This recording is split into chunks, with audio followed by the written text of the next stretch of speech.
On a much-needed break muna ngayon si Barbie Forteza matapos ang kanyang sunod-sunod na projects. Pa-Amerika rin ang aktres para bisitahin ang kanyang kapatid. Makichika kay Aubrey Carampel. Pagkatapos sumabak sa intense na aktingan sa pinagbidahang beauty empire, Gusto ko nang tapusin ang galit ko sa'yo. Kahit alam kong kailanman hindi mo hihingin sa akin. pahinga muna si Barbie Forteza at ine-enjoy ang oras para sa sarili at mga mahal sa buhay.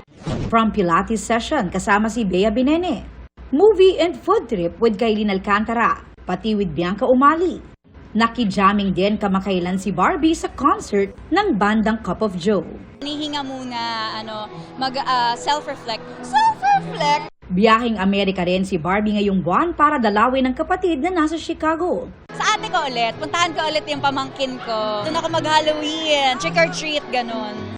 Much needed break daw ito para kay Barbie dahil pagkatapos ay maghahanda siya para sa mga susunod na project.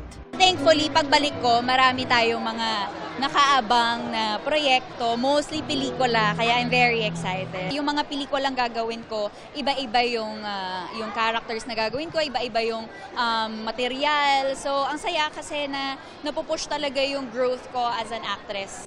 Aubrey Carampel, updated sa showbiz happenings.